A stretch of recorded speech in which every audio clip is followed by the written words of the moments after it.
You say you want wealth, but look at how you live. You do not lose because you were born without advantages. You lose because your days leak energy like a cracked vessel. The hours you needed already exist in your life. The problem is not time, but spillage. Men fantasize about freedom while practicing habits that guarantee captivity. They browse and call it research. They dream and call it planning. They scroll and call it recovery. You say you want wealth, but you feed your weakness more than your future. Modern men have never had more tools to build and never use them less. The average day is a digital fog. The mind is split between 5 tabs, 2 apps, and a background hum of anxiety. You are bombarded with dopamine, and you obey it. You obey vibration alerts more than your own ambitions. You obey impulses more than principles. You obey the easiest option more than the wisest one. And then you wonder why you do not climb. If you were watched without the sound on, would it look like someone building wealth or someone burning time? Wealth is not first built in the market, in the business, in the deals, or in the assets. Wealth is first built in attention, in repetition, in the management of total psychic energy. Money is minted in the real world, but it is earned inside the discipline of the nervous system. A scattered man cannot stack anything, not even bricks. Men in this era suffer not from a lack of opportunity, but from a surplus of sedatives. Distraction is a pacifier for unrealized potential. You are being tranquilized with stimulation. Your edge is filed down by convenience. The fire in you is suffocated by constant micropleasure. That is why you say you want wealth while living like someone preparing for sedation, not for a siege. The ancients faced death and famine and still carved legacies. Marcus Aurelius once wrote that we let what is not within our control steal what is. He was surrounded by war and plague and still wrote calmly about mastery of the self.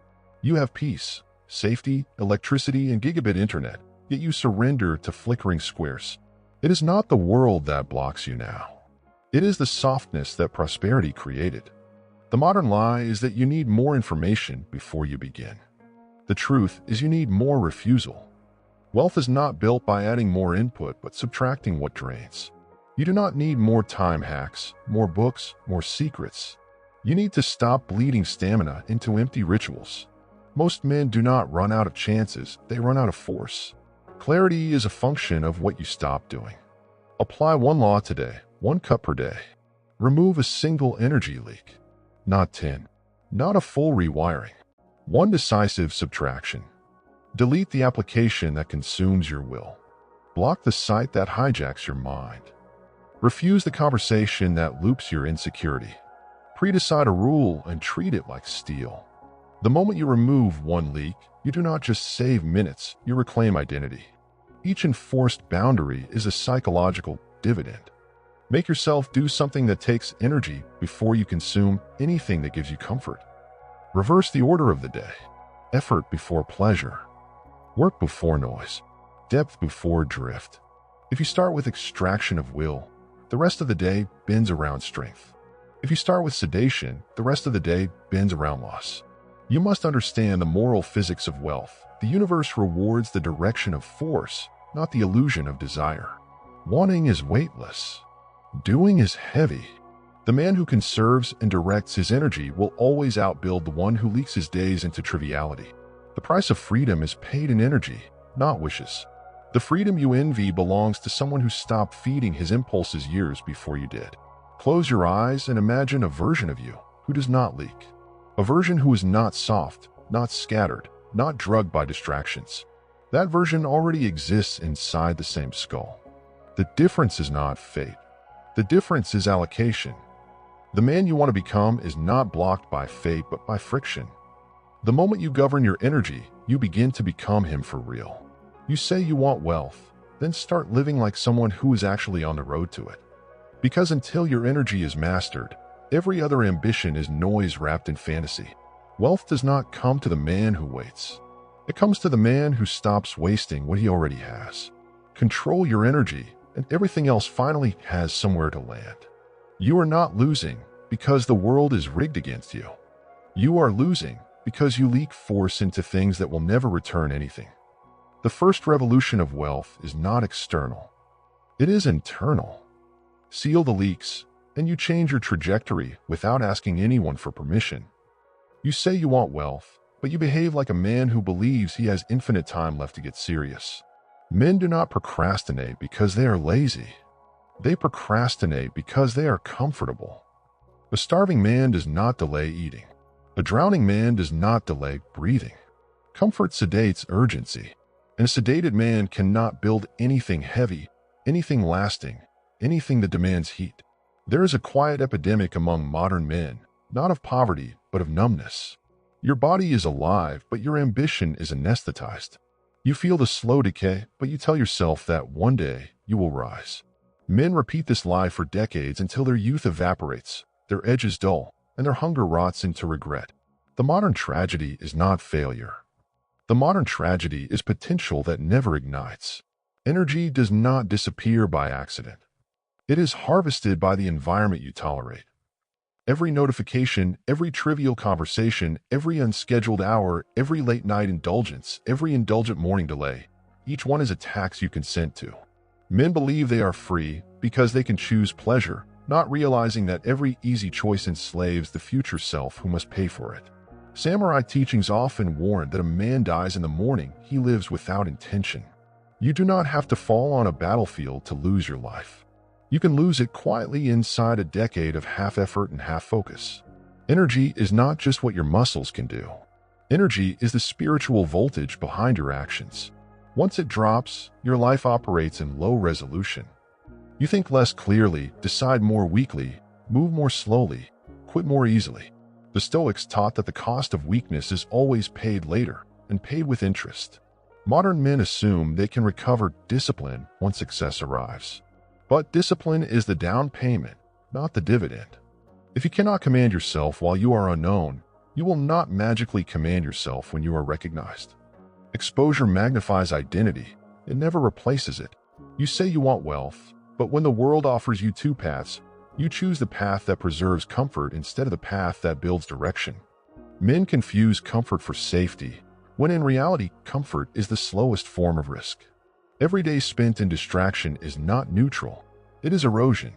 It is the shrinking of the part of you that was once sharp. There is a reason ancient warriors trained when no war was in sight. Idleness corrodes the blade. A man who waits for necessity before acting is already unfit. Wealth requires a man to behave with necessity before necessity arrives. The empire is built in the invisible seasons, long before anyone sees towers rise. Pause and scan your last 7 days like an auditor, not a participant. Would someone conclude that you are preparing for wealth or preparing for more of the same? Your calendar tells the truth, your mouth does not. Your environment reveals your future more accurately than your intention does. You cannot speak your way to a destiny that you live against. The enemy is not the world. It is habit inertia. Once a life is arranged around low-effort pleasures, high-effort goals feel unnatural. That is why change feels violent.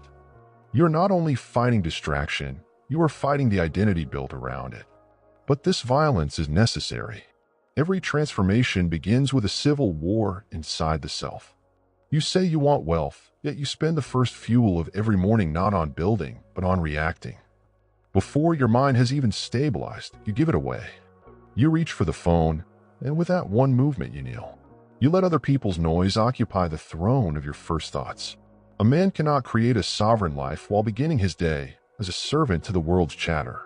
The morning is not about hours, it is about direction. A day is determined by the first thing you obey. If you begin by obeying impulse, you will obey impulse again and again until nightfall. But if you begin by obeying intention, you will bend everything afterwards around that choice. Most lives are not ruined by big collapses. They are quietly shaped by the first 3 minutes of every day. Men in this era underestimate the violence of subtle beginnings. You wake with ambition, but by minute 5 you have traded it for triviality. You open your screen, and your attention is harvested before you even put your feet on the ground. And then you tell yourself you will get serious later, after you check a few things. Later never comes. Later is the graveyard of men who were capable of more. Look at the samurai. They greeted the morning with practice, posture, and presence. They understood that the body trains the mind, and the mind trains the fate. Action before information. Movement before distraction. devotion before noise. They did not ask for motivation. They executed as a matter of identity. They trained before the world intruded, so that when the world did intrude, they were already fortified. You think you are losing to time. You are losing to the ritual of drift. The enemy is not the external schedule. It is the default start. If the first act of your day is soft, everything built on top of it inherits that softness. If the first act is decisive, everything after must either rise to match it or expose itself as unworthy. A strong beginning creates a moral pressure on the rest of the day. Men who build wealth do not wait for momentum. They manufacture it. They understand that the mind is clay, while the morning is still wet. Once you let noise harden it, the day is set.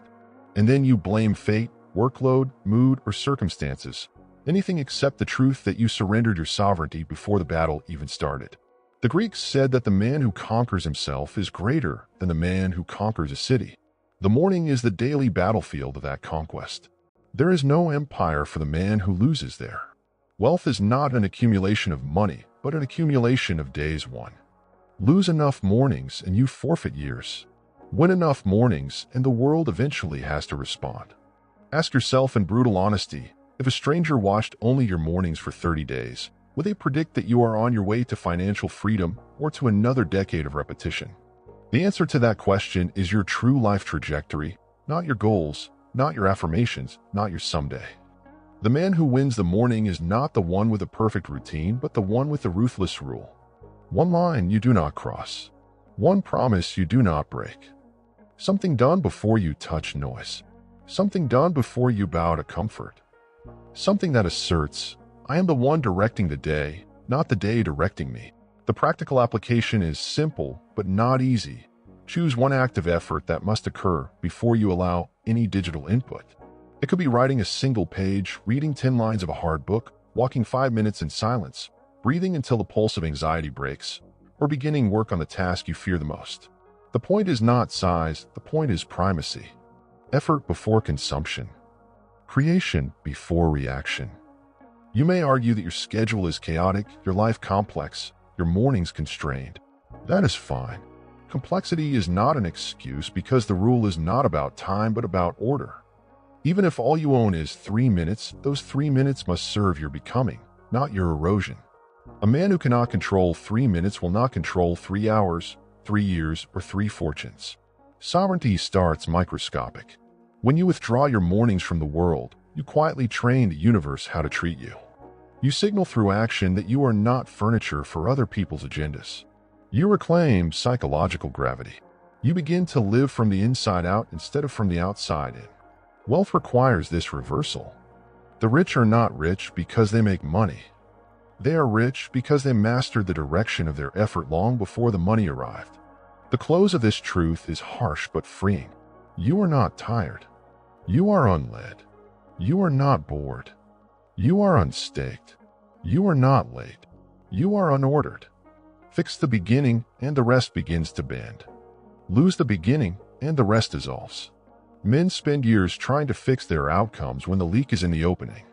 So tomorrow do not pray for motivation. Do not search for perfect conditions. Stand, breathe, and act before you kneel to noise. Make the first deed of the day a declaration. Start strong so that the day must either rise to meet you or reveal who you refuse to be anymore. Winning the morning is not about performance. It is about reclaiming the throne of your life one sunrise at a time. You do not need more time. You need a different beginning. The day bends to the first thing you obey. Command the start, and you command the story that follows. You say you want wealth, but you protect your weaknesses more fiercely than you protect your potential. You justify them. You defend them. You excuse them. You wrap them in stories about stress, about timing, about being different, about how it will all click later. That is how men stay trapped, not by failure, but by explanation. A man cannot evolve while he treats his limitations as sacred. Weakness survives only when it is rationalized. The moment you call it by its true name, it begins to die. But modern men do the opposite. They sanitize their habits with soft language. They call avoidance rest. They call distraction balance. They call inconsistency being human. They call hesitation thinking. They rename corrosion as compassion, and in doing so they make decay look noble. Ancient wisdom was far more brutal and far more honest. The Spartans taught that excuses are a luxury for men who do not intend to win. To justify a weakness is to adopt it as identity. Samurai training treated softness not as a mood but as a threat. Not because comfort is sinful, but because comfort dissolves sharpness. You do not lose wars on the battlefield. You lose them in the years you trained without realism. Modern culture trains the opposite. It teaches men to seek environments that never challenge their fragility. It teaches them to curate safe spaces for their insecurities instead of confronting them. You build a padded life and then wonder why you walk without teeth. The world does not reward the man who defends his limits. It rewards the man who dissolves them. The lie of this era is that you can respect your weaknesses and still rise beyond them. That is not how ascent works. You cannot preserve what holds you back and still outrun it. You must treat your weaknesses not as pets to keep but as debts to pay. The longer they remain, the more expensive they become. Look at your life like a builder. Imagine a crack forming in the foundation of a fortress. Would a builder debate with the crack? Would he explain it away? Would he say, "It is normal, everyone has cracks, I accept it"? No, he would treat it like an emergency because he understands that every future stone depends on the integrity of the present one. You cannot build height on a compromised base. Men tell themselves they will fix weakness later, after success arrives. But success is built on the exact strengths you postpone. There is no after. There is only the season you are in. Every day you preserve a weakness, you train it. A weakness maintained becomes a trait. And once it becomes a trait, it becomes destiny. This is why Marcus Aurelius warned that habit is destiny in disguise. What you repeat becomes who you are. And who you are determines what becomes possible for you. The ceiling you face is not external. It is reinforced internally by the rituals you refuse to kill. If you want to build wealth, you must trade the comfort of self-kindness for the mercy of self-truth. Truth is harder, but it saves you. Delusion is softer, but it buries you. Speak to yourself the way a commander speaks to a soldier before a siege, not the way a therapist speaks to a child. Weakness does not need empathy, it needs burial. There is only one way to begin the burial. Name one weakness without protecting it, without soft language, without defending its context. Name it the same way you would name a defect in a weapon that you must take into battle. You do not romanticize a flaw in steel. You correct it or you die with it. Wealth is not only built by what you add, it is built by what you no longer tolerate. Stop protecting the parts of you that keep you small. You say you want wealth, yet you surround yourself with people, inputs, and environments that train your mind for smallness. Men become what they sit among. If you sit among distraction, you become scattered. If you sit among weak men, you begin to normalize weakness. If you sit among the unambitious, ambition begins to feel excessive. The ceiling is not always inside you. Sometimes it is in the room. Most men think environment is optional. They believe they can out-discipline the space they live in. They are wrong. No man rises in a climate that mocks the direction he is trying to go. Growth is not only an act of effort, it is an act of relocation. If the air you breathe is sedating you, it does not matter how strong your lungs are. Poison is stronger than pride. Look at your circle with cold clarity. Do the men around you reinforce standards or relieve you of them? Do they call you higher or console you for living lower? Do you leave them sharper or duller? A man is not influenced accidentally. He is sculpted by proximity. You absorb the tone, the pace, the habits, the expectations of the nearest few. Give it enough months, and you will be indistinguishable from them in practice, if not yet in appearance. The Japanese proverb says, "When the character of a man is not clear, look at his friends." The reverse is also true. When the future of a man is not clear, look at his environment. If you want to predict a man 10 years ahead, do not listen to his goals. Examine his proximity. That is the real script. The modern mistake is thinking loyalty to mediocrity is virtue. Men stay in dull circles out of comfort, nostalgia, or fear of outgrowing others. But every group is a gravitational field. Stay in the wrong orbit long enough, and even your hunger begins to feel unreasonable. You do not only risk plateau, you risk identity shrinkage. The environment teaches you what is normal, and normal is the most powerful drug on earth. You cannot build an uncommon life while living inside a common ecosystem. The two are chemically incompatible. Everything around you is either compounding you or corroding you. There is no neutral soil. Every day spent in the wrong field is not delay. It is reversal. It is not enough to remove bad influences. You must expose yourself to violent contrast. The mind does not upgrade through argument. It upgrades through exposure. When you witness men living at a higher standard, a silent war begins inside you. Their existence indicts your excuses. Their discipline shortens the leash on your softness. Their execution makes your delay feel repulsive.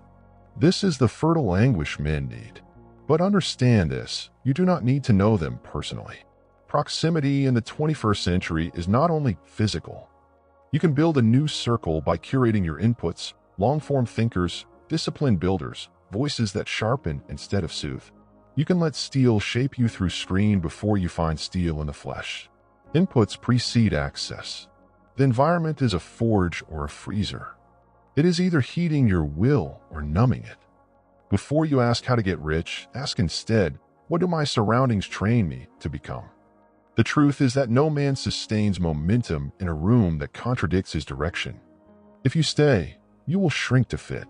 If you leave, you create the violence required for expansion. Here is the application. Perform an environment audit without emotional language. Write down the 5 most frequent inputs in your life, not who you love, not who you feel loyal to, simply who you are most exposed to. Then answer one question next to each name or source. Do I become larger or smaller after contact? There is no maybe. Larger or smaller. Builder or bleeder. Catalyst or drain. Once labeled, you impose a reallocation.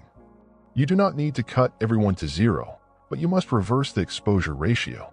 You decrease access to what weakens you, and you increase access to what strengthens you, aggressively and without apology.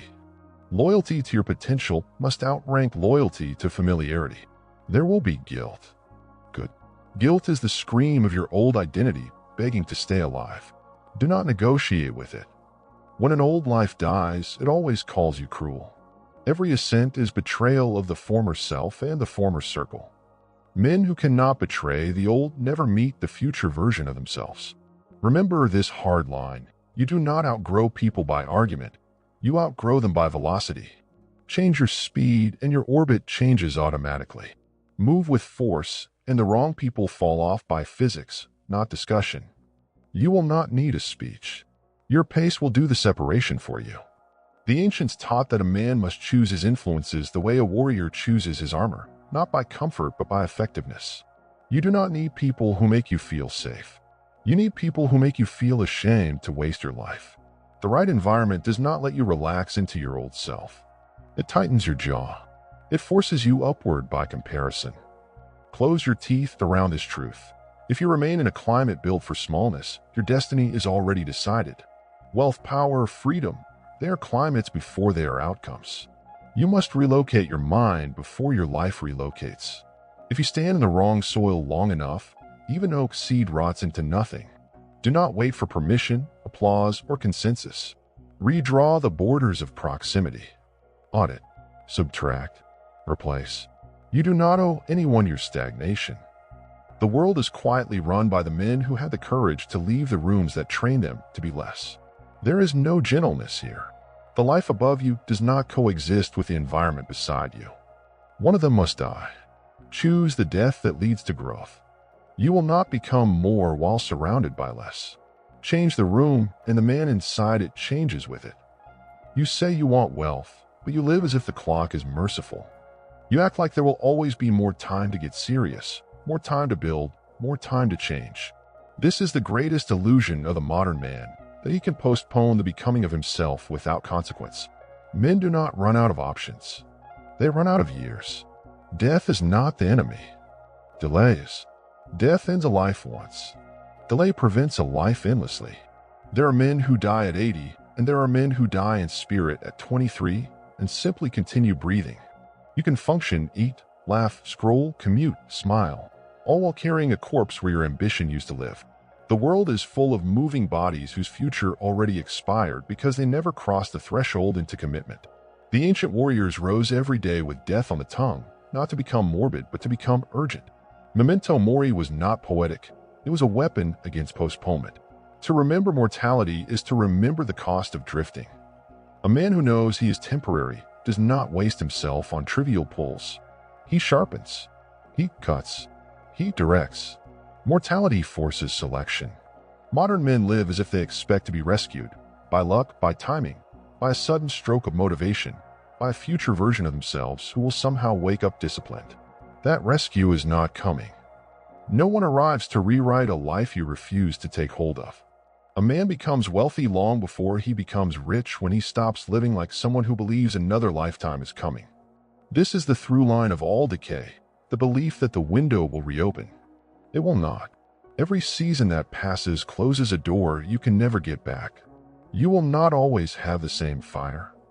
You will not always have the same youth. You will not always have the same time to fix what you are currently tolerating.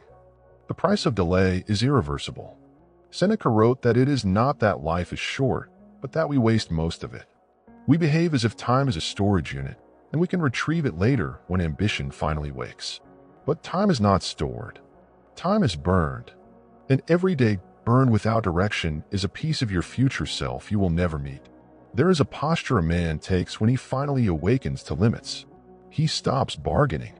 He stops waiting for better conditions. He stops trying to feel ready. He commits in motion instead of in theory. He makes decisions that steal options for his weaker self. He closes exits so the only direction left is forward. Commitment is not intensity. Commitment is finality. If you want wealth, begin by killing the belief that you have more time to start behaving like the kind of man who earns it. Trade the comfort of hoping for the violence of acting. Delay is the quiet killer of empires, not because it destroys you dramatically, but because it makes you fade without resistance. Application must now be existential, not convenient. Choose one area of your life that has been delayed, the business you keep researching, the skill you keep saying you will start soon, the habit you keep promising to fix after this week. Convert that delay into an irreversible move. Not a draft, not a plan, not a note, a move that closes the door behind you. This could mean publicly committing, risking money, quitting a dependency, removing a fallback, scheduling a start with witnesses, making the first sale, the first chapter, the first product, something that cannot be undone without shame or loss. Men only change when retreat is made expensive. Without stakes, you will drift forever. Understand this clearly. Fear of beginning is not fear of failure. It is fear of the death of the current self. Every new identity requires a funeral of the old. That is why you hesitate. Not because you lack ability, but because you sense that a part of you will not survive your own growth. Good. Let it die. There is a point in every man's life when he must decide to stop admiring the idea of change and begin assaulting the reality that resists it. That decision is not romantic. It is not cinematic. It feels like amputation. Something inside you must be cut off so the rest of you can advance. The final truth: no one remembers the man who almost built something.